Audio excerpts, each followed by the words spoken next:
Olá, seja muito bem-vindo à nossa página, a página da Igreja Presbiteriana de Ipameri. Nós vamos agora poder louvar ao Senhor, cantar ao Senhor e aprendermos um pouco da palavra do Senhor. Nesse momento nós vamos fazer uma oração e depois nós vamos cantar na presença de Deus. Oremos ao Senhor.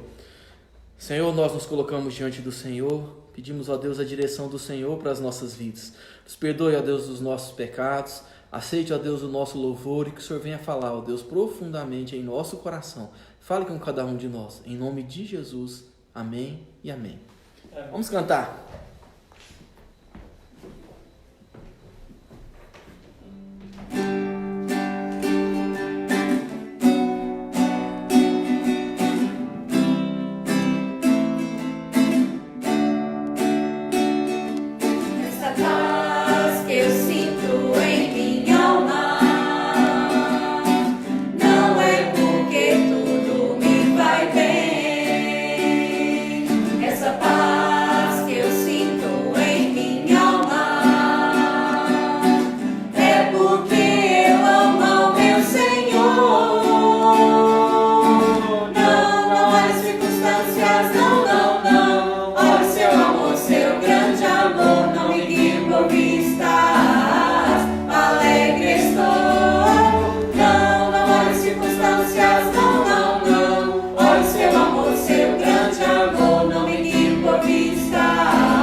Amém. Você que chegou agora, seja muito bem-vindo. Eu quero convidar você a abrir a palavra do Senhor comigo no Salmo de número 5.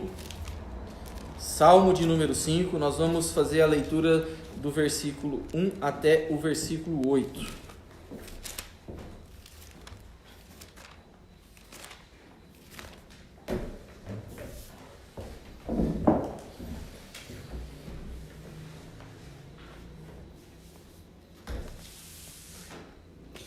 Salmo de número 5, versículo 1 até o versículo 8, a palavra do Senhor nos fala assim: Dá ouvido, Senhor, às minhas palavras e acode ao meu gemido.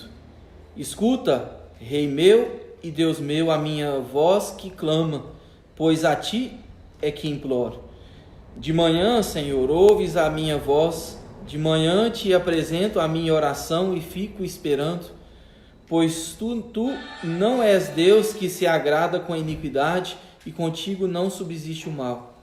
Os arrogantes não permanecerão à tua vista.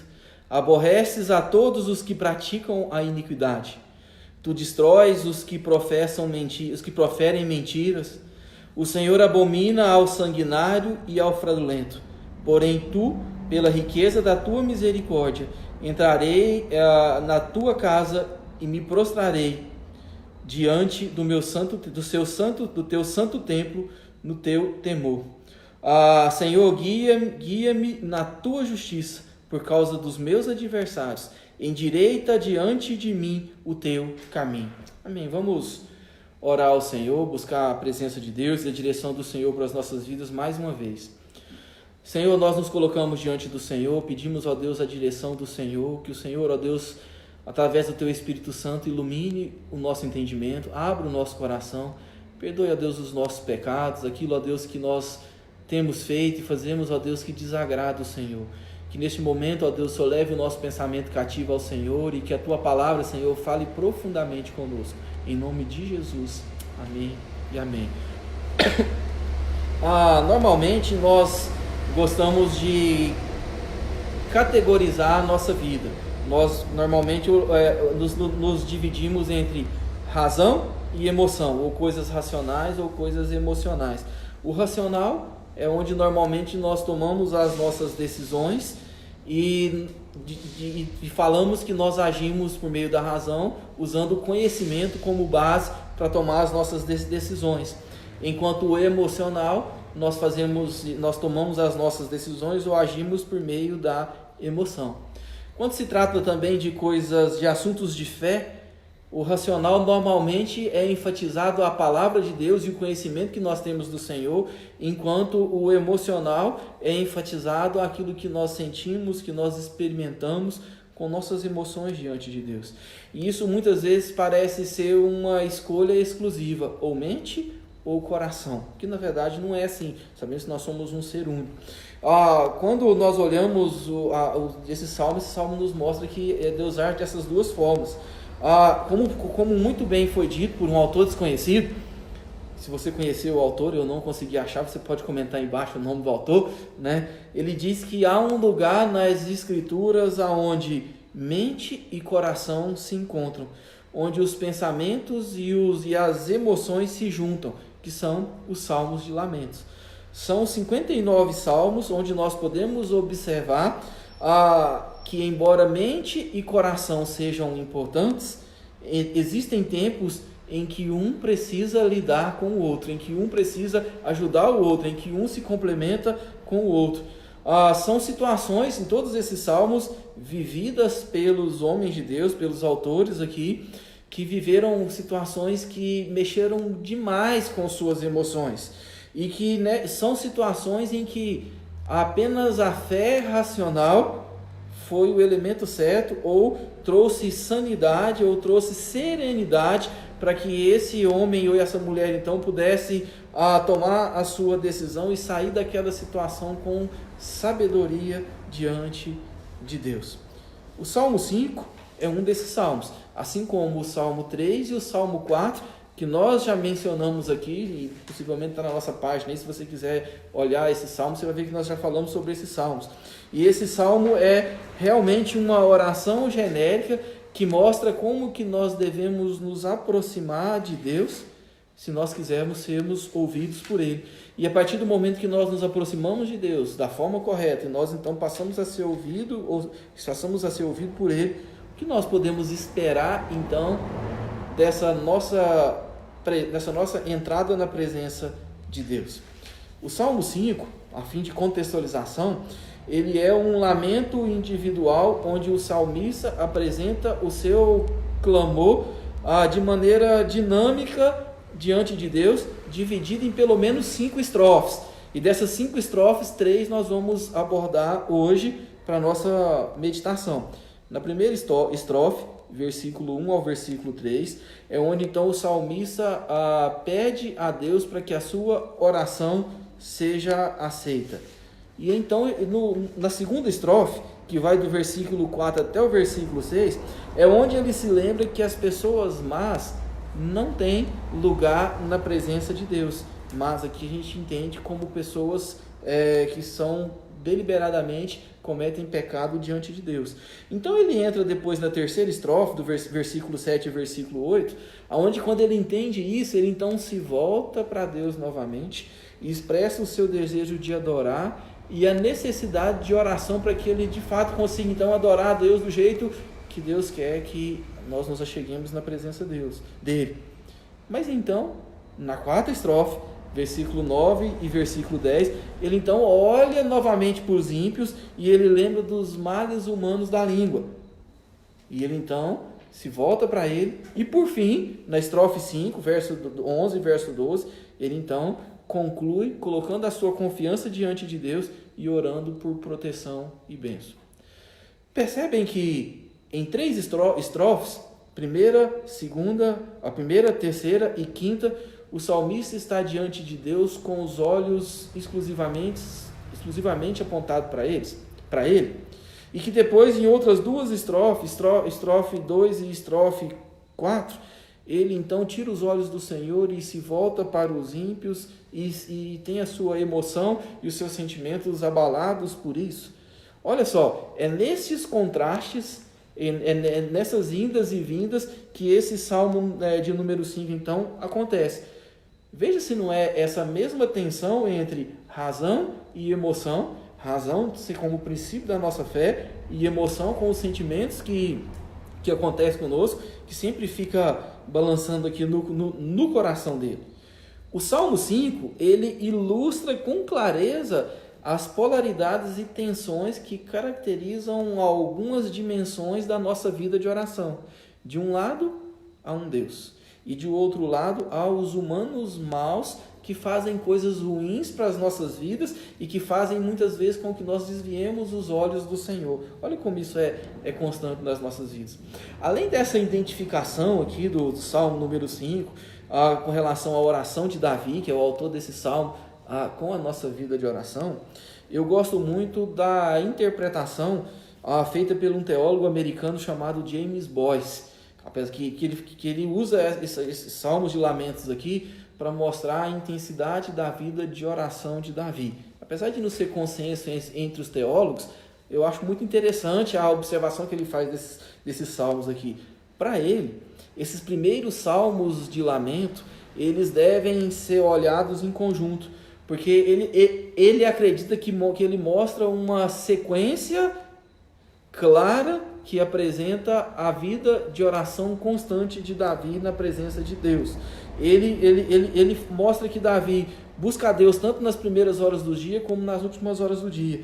Para isso ele mostra que alguns salmos parecem ser salmos da manhã e outros salmos da noite. Por exemplo, no Salmo de número 3, aqui no versículo 5, se você olhar comigo, ele vai falar assim: deito-me e pego no sono, acordo porque o Senhor me sustenta. Olha só, ele é considerado um salmo da manhã, porque ele fala aqui que ele acorda.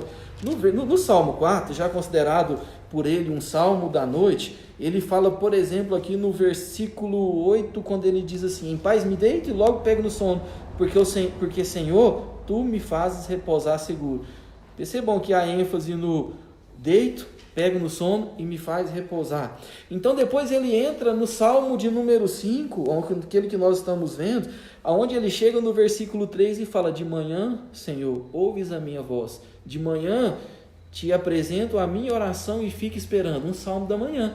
E depois novamente ele vem para o Salmo de número 6, para o Salmo 6, que segundo ele é um salmo da noite, que nós olhamos no versículo 6 do Salmo 6, ele diz: estou cansado de tanto gemer. Todas o quê? As noites faço nadar no meu leito, de minhas lágrimas o alago. Olha só, ele fala aqui do leito, mostrando aqui que um salmo como se estivesse sendo feito durante a virada do dia.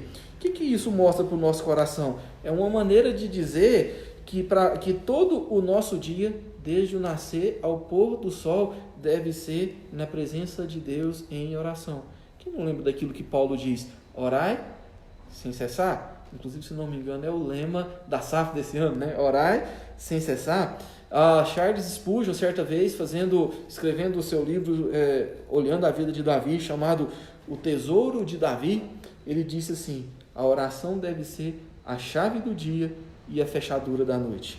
A devoção deve ser de manhã e a estrela da noite. Mostrando que a nossa vida deve ser constantemente na presença de Deus. Pensando então nessa oração por orientação e proteção divina, que é isso a voga aqui de todo o salmo aqui, vamos pensar um pouco no que esse salmo esboça para as nossas vidas. Lembrando que o tema desse salmo é a oração por orientação e proteção divina. Primeiramente, quando nós olhamos para esse salmo aqui, nós vemos como nos achegarmos corretamente diante de Deus. Os 3 primeiros versículos nos mostram isso, como nos achegarmos corretamente diante de Deus. Os 3 primeiros versículos, como eu disse, fazem parte da primeira estrofe, que é onde tem o apelo, o salmista faz o apelo para que Deus ouça as suas orações. Se você for ler os salmos, ou todos os livros, os capítulos aqui do Saltério, dos 5 livros de salmos, você vai ver que vários salmos começam assim. E a pergunta que fica ao meu coração e ao seu coração é: alguma vez você já parou para pensar sobre as suas orações? Pensando que, será que eu estou chegando corretamente na presença de Deus em minhas orações? Eu acredito que todos nós, em certos momentos da vida, já passamos e já fizemos esse questionamento, passamos por essa dúvida no nosso coração. E quando nós olhamos para esses 3 versículos aqui, nós vemos algumas orientações de como nos achegarmos corretamente diante de Deus. A primeira delas é que nessa oração nós vemos a urgência. E essa é uma forma de nós chegarmos diante de Deus. As expressões aqui do versículo 1 e versículo 2, expressões como: dá ouvido às minhas palavras, acode ao meu gemido, escuta a minha voz, a ti é que imploro. Aqui no versículo 1 e versículo 2, mostra que Davi não estava apenas seguindo uma rotina corriqueira de oração, como se ele estivesse apenas cumprindo um planejamento que ele fez ou um objetivo que ele colocou na vida dele, mas ele, de fato, as suas orações eram carregadas da urgência do Senhor e da necessidade com que Deus ouvisse as suas orações. Ele colocava a sua vida diante de Deus em súplica, sabendo que se Deus não respondesse às suas orações, que se ele não de fato percebesse que Deus estava com ele, o dia dele ainda não havia começado e ele precisava buscar a direção de Deus. Como ilustração, no Novo Testamento, nós lembramos, por exemplo, quando Tiago ele vai falar da necessidade de nós buscarmos a Deus, e ele então cita o profeta Elias, que segundo ele, Tiago, capítulo 5, versículo 17, era homem como eu e você, ou seja, era ser humano e tinha todas as limitações e as dificuldades que nós temos. Nós sabemos que Elias foi Deus, da euforia a um momento de depressão que ele viveu. Ele fala então, completando o versículo 17, versículo 18, eu vou ler para você na Nova Almeida atualizada, na versão que ele fala que ele orou com fervor para que não chovesse sobre a terra, e por 3 anos e 6 meses não choveu. Depois ele orou de novo, e então os céus deu chuva, e a terra produziu os seus frutos. Tiago, então, complementando a sua ilustração que ele estava fazendo ali, ele então conclui, pensando na vida de Elias, que muito pode, por sua eficácia, a oração ou a súplica do justo. E isso fica um alerta para o nosso coração. Nós não podemos jamais permitir que a nossa vida de oração, que o nosso momento de oração, que o nosso momento de nos achegarmos na presença de Deus seja algo mecânico e algo vazio. Mas nós devemos colocar ali todos os nossos sentimentos. Nós devemos colocar a nossa necessidade desesperada de buscar o Senhor, que nós precisamos de Deus. Sem Deus nós não somos nada. E isso precisa ficar evidente na nossa vida de oração e no nosso clamor diante de Deus. E isso é a primeira característica que nós vemos aqui nesses 3 primeiros versículos sobre a forma de nós nos achegarmos corretamente diante de Deus. A segunda característica é que o clamor de Davi é um clamor de persistência. ele era um homem persistente. E nós olhamos isso e percebemos isso no versículo de número 3, quando ele repete por 2 vezes a palavra de manhã. De manhã, Senhor, ouves a minha voz. Depois ele fala, de manhã te apresento a minha oração e mais. E eu fico ainda o quê? Esperando.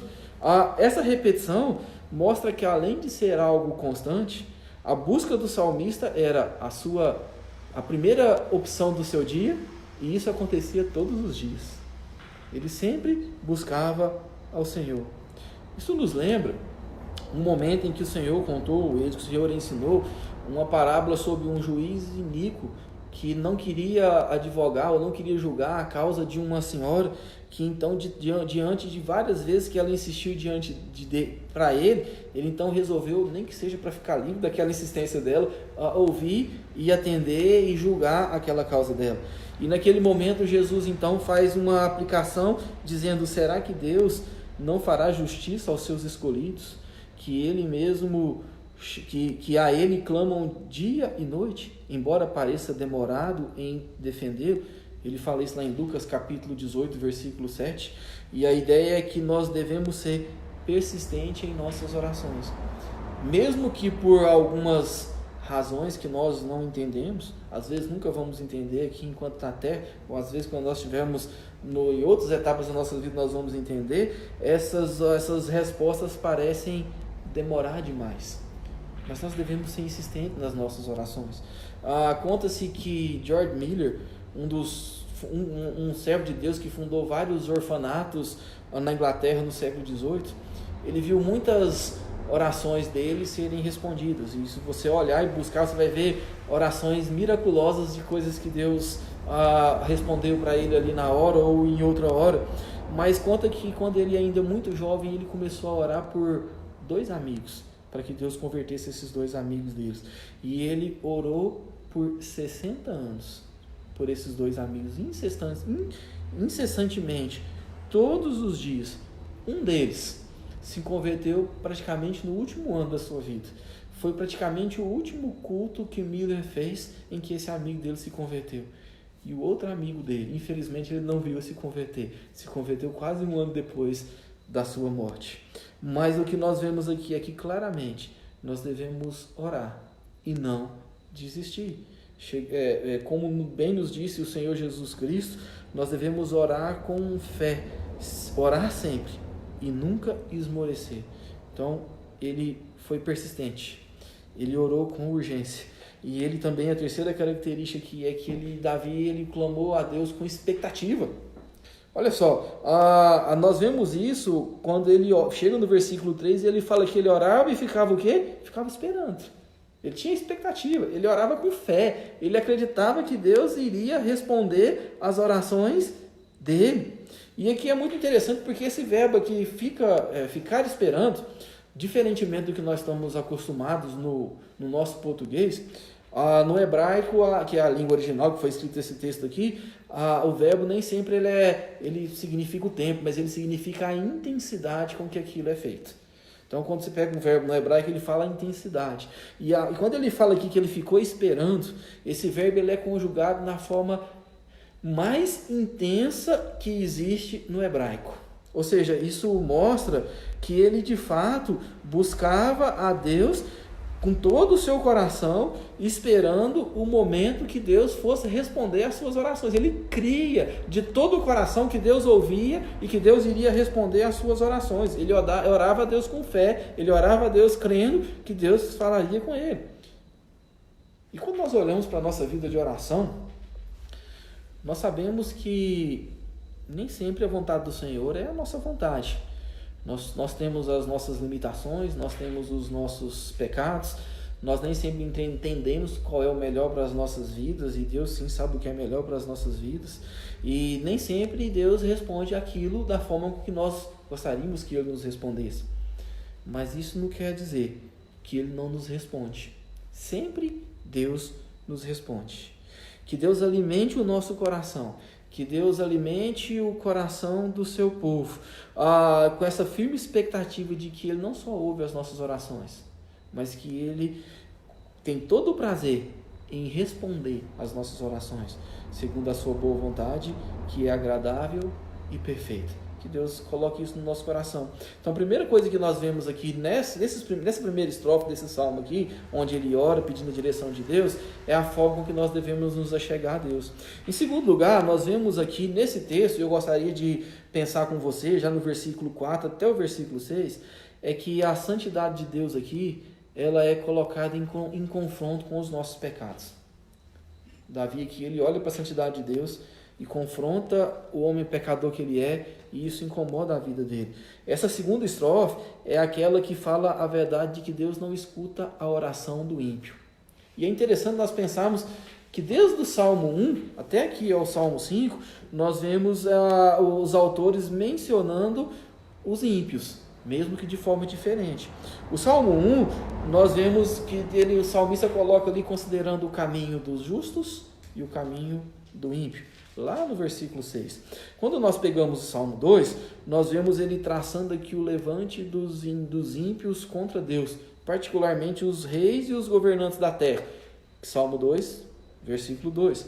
Quando nós chegamos no Salmo 3, e esse nós já falamos, né? O salmista então foi atacado por pessoas iníquas e ele pede proteção de Deus. Ele havia sido atacado pelo inimigo, estava sendo acuado pelo inimigo e ele pede a proteção de Deus. Quando chega no Salmo 4, o ataque já não era um ataque físico, mas ele estava sendo caluniado pelo ímpio, e então ele pede para que Deus, ele pede a vindicação de Deus, ele pede para que Deus então olhasse a sua causa e trouxesse então a verdade sobre aquilo que estava sendo falado sobre ele. E aqui no Salmo 5, Davi então refere-se a pessoas más, aquelas cujas orações o Senhor não ouvirá, em quem o Senhor não tem prazer, já que ele não tem prazer no pecado. Se você observar comigo o versículo 4 e o versículo 5, o salmista se refere à santidade de Deus, colocando em contraste com o pecado. No verso 4, ele usa termos como que Deus não se agrada com a iniquidade e que com ele não subsiste o mal. No versículo 5, ele reforça dizendo que os arrogantes, os mentirosos e os que praticam a iniquidade não permanecem à vista de Deus.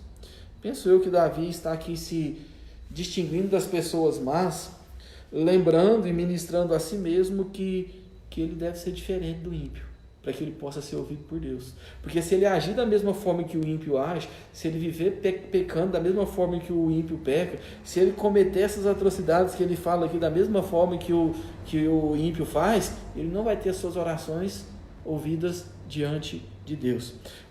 Em outro salmo, outro salmista, no Salmo 66, versículo 18 e versículo 19, eu vou ler para você na Nova Versão Internacional, ele diz assim: se eu acalentasse o pecado no coração, o Senhor não me ouviria, mas Deus me ouviu, deu atenção à oração que lhe dirigi. Olha só, tanto a oração de Davi aqui, como aquilo que o salmista lá no Salmo 66, ele fala diante de Deus, nos traz à tona uma consideração muito importante para as nossas vidas.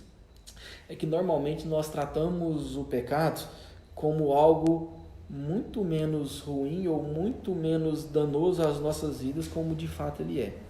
Nós olhamos o pecado de uma maneira muito simplória e muito simples nas nossas vidas. Se assim não fosse, nós não pecávamos com tanta frequência. Se assim não fosse, nós não cometíamos o mesmo pecado diante de Deus várias vezes, porque nós subestimamos o mal que o pecado tem nas nossas vidas. Assim como foi com Adão e Eva, quando a serpente diz: se vocês comerem da árvore do conhecimento do bem e do mal, é certo que morrerás. E aí a serpente chegou lá e falou assim: não, vocês não vão morrer, vocês vão ser igual a Deus. Então eles subestimaram o efeito do pecado na vida deles e desobedeceram a Deus. E é isso que nós fazemos constantemente. Existe um adágio popular que diz que Deus odeia o pecado, mas Deus ama o pecador.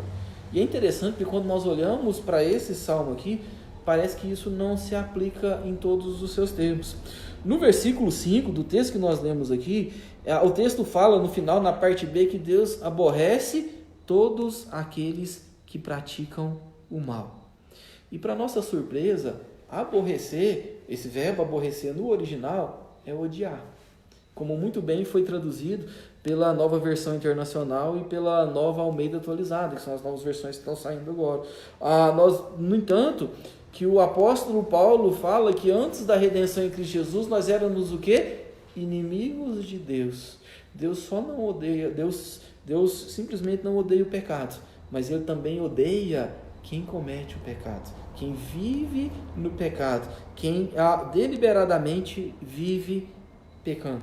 E a repulsa de Deus, o santo, pelo pecado é tamanho que no versículo 6 ele fala que ele destrói os que professam mentira. E aqui os que professam mentira não é só os que agem falando mentira, mas é aqueles que vivem de uma forma mentirosa. É aqueles que agem de maneira mentirosa. E mais uma vez, aqui é usado tanto para esse verbo destruir como para aquele verbo aborrecer, o verbo é conjugado na ênfase ou na sua intensidade mais forte. Quando Deus fala que ele aborrece o pecado, e quando Deus fala que ele destrói aqueles que têm uma vida mentirosa, aqueles que professam mentira, ele está falando isso com toda a expressão do seu ser de Deus que ele é. De fato, ele não se compactua com isso.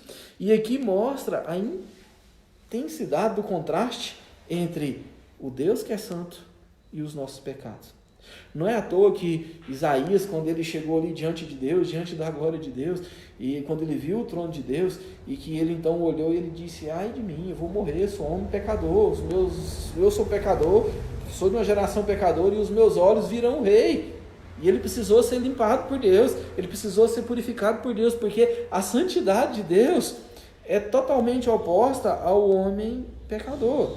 E eu particularmente, eu acredito que quando Davi olhava para essas palavras, quando ele orava isso, quando ele falava isso, ele então era quebrantado diante de Deus.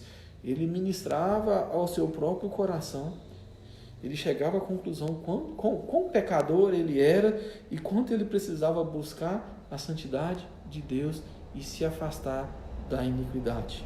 E nós precisamos dessa sensibilidade nas nossas vidas. Nós não podemos ter a nossa mente e o nosso coração cauterizado com o pecado, porque isso traz muita danosidade ao nosso coração. Em terceiro lugar, quando nós olhamos esses versículos aqui, agora versículo 7 e versículo 8, nós vemos a misericórdia e a graça de Deus como esperança para a libertação. A misericórdia e a graça de Deus. Versículo 7 e versículo 8. Interessante porque nós olhamos para Davi aqui, nos versículos, na estrofe anterior, e vimos que Davi viu que Deus não atende a oração do ímpio porque ele vive no pecado, e que Deus odeia o pecado, e que Deus odeia aqueles que também vivem deliberadamente no pecado. E uma das maiores queixas que os incrédulos fazem contra os cristãos é que quando eles compreendem o pecado, eles então se consideram melhor do que as outras pessoas. Só que isso não é verdade. O texto aqui mostra que acontece exatamente o contrário. Quando o homem de Deus, quando a mulher de Deus, quando o servo de Deus percebe o tanto que o pecado é danoso ao seu coração, aí que ele percebe o tanto que ele é pobre, miserável e precisa de Deus. É isso que nós vemos nessa outra estrofe, nessa outra estrofe que vai versículo 7 e versículo 8. Nós precisamos nos lembrar que Davi, ele foi levado a refletir a maldade do pecado e o fato que Deus não ouve o ímpio. E por isso, quando ele chega no versículo 7 e versículo 8, ele se volta para Deus novamente. Em vez dele pleitear a sua justiça própria, em vez dele se bater no peito e dizer: eu não faço isso, eu sou santo, não, ele volta e ele apela para a misericórdia de Deus. O versículo 7 nos fala que ele reconhece o seu pecado e ele confessa que a única maneira de ele chegar diante de Deus é por causa da riqueza da misericórdia do Senhor. Ele fala por causa da riqueza da sua misericórdia. Porque jamais ele, ou qualquer homem, ou qualquer mulher, ou qualquer ser humano, pode se chegar diante de Deus baseado na sua própria justiça, ou baseado na sua própria vontade. Porque Paulo diz que todos pecaram, instituídos estão da glória de Deus. Nós somos pecadores, nós não conseguimos nos chegar diante de Deus. Em outro salmo, escrito pelo próprio Davi, salmo de número 14, ele então declara isso de maneira mais clara, quando ele chega no versículo 2 e versículo 3, que ele diz assim, Salmo de número 14, se você quiser abrir esse texto comigo, Salmo de número 14, versículo 2 e versículo 3, ele diz que do céu olha o Senhor para os filhos dos homens, para ver se há quem entenda, se há quem busque a Deus. Todos se extraviaram e juntamente se corromperam. Não há quem faça o bem, não há nenhum sequer.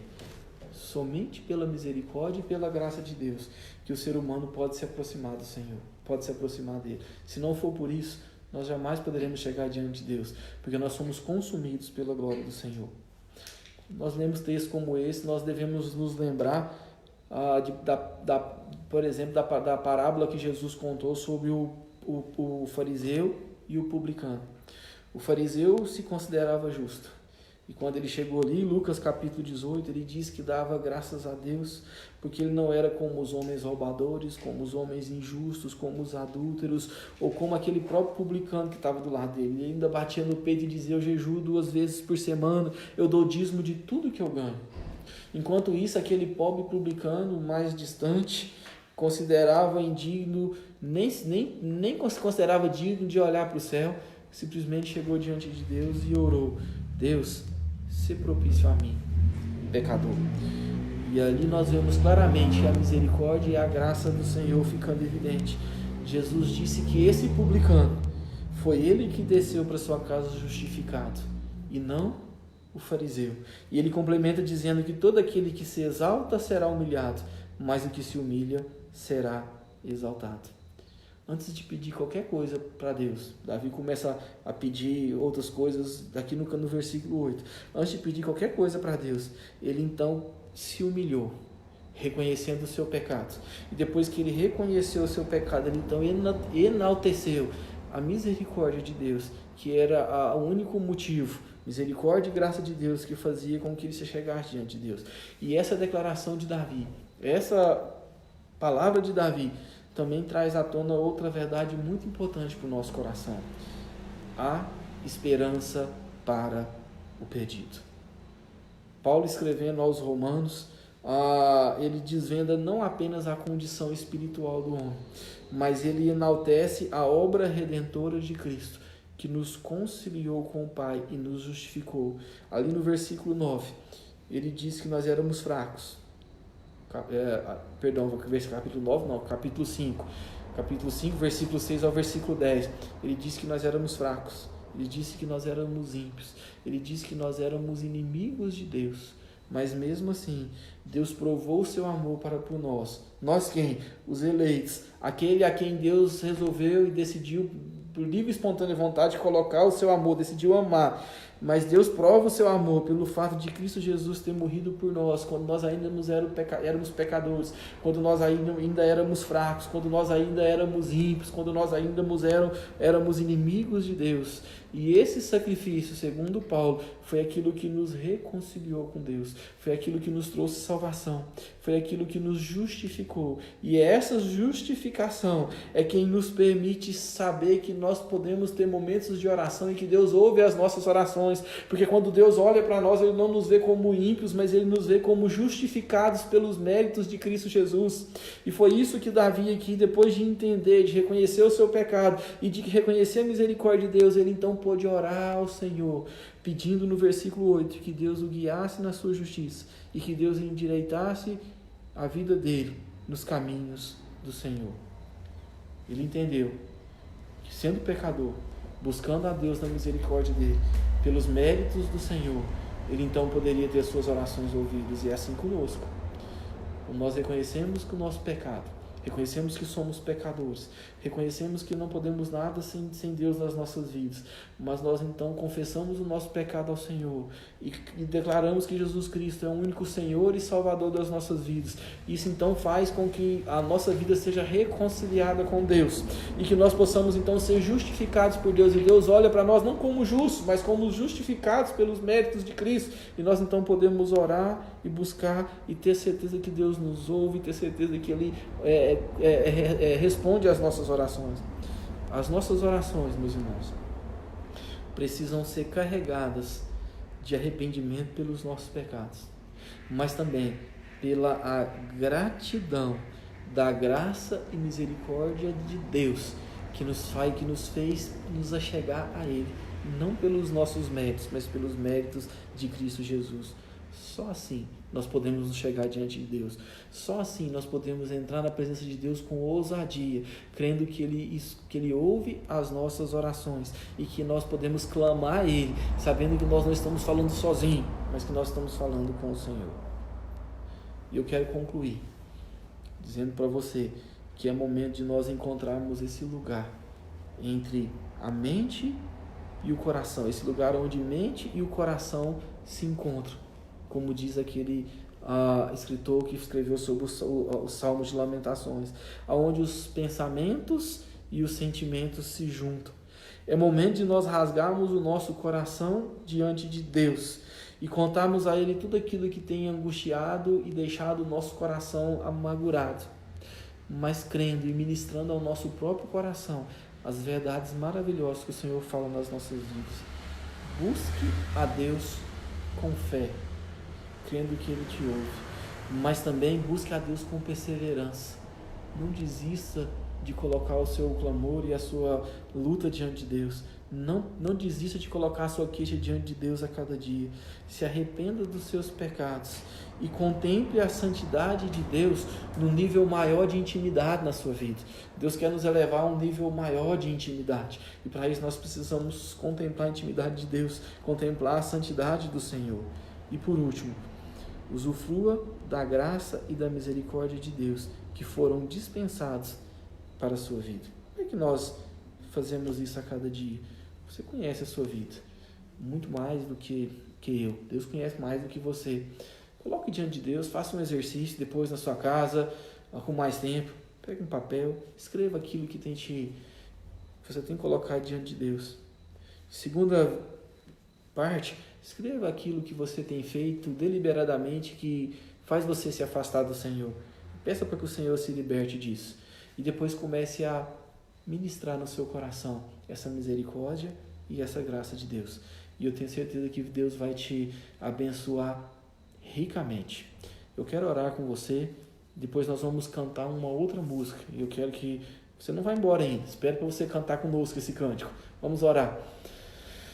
Senhor Deus, em nome de Jesus, nós nos colocamos diante do Senhor, sabendo, ó Deus, que nós podemos, na certeza das suas respostas, da certeza que o Senhor nos ouve, orarmos, colocarmos o nosso coração diante do Senhor e contar para o Senhor tudo aquilo que tem nos deixado angustiado, tudo aquilo, ó Deus, que tem lutado contra a nossa vida. Que o Senhor, ó Deus, abençoe cada um desses que tem nos escutado. Que o Senhor, ó Deus, vá de encontro a cada lar, a cada família, a cada pessoa, ó Deus, que tem tido seu coração angustiado ou que tem colocado coisas diante do Senhor e achado, ó Deus, que o Senhor tem demorado. Que o Senhor, ó Deus, vá lá, que o Senhor ministre ao coração, que o Senhor, ó Deus, traga paz, que o Senhor traga alegria e que o Senhor traga discernimento, ó Deus, sabendo, ó Deus, que para o Senhor e pelo Senhor todas as coisas foram criadas. O Senhor tem cuidado daqueles que são seus. Em nome de Jesus. Amém e amém. Deus abençoe sua vida. Nós vamos cantar mais um cântico. Fique aí conosco.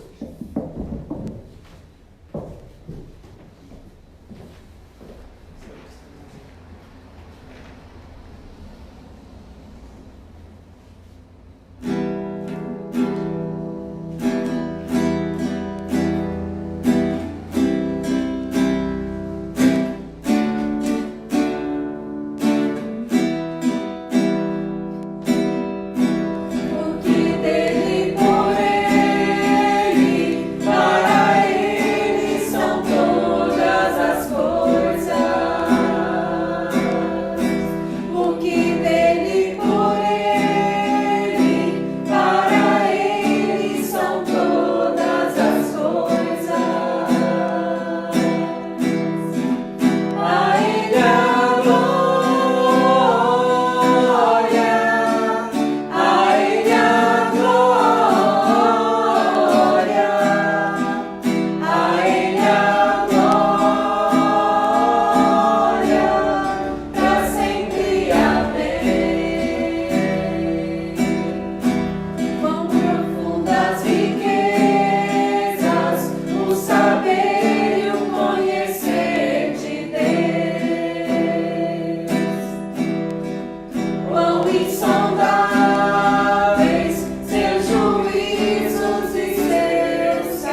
Muito obrigado a você que nos acompanhou, que Deus abençoe ricamente sua vida, que te dê uma boa semana, em nome de Jesus.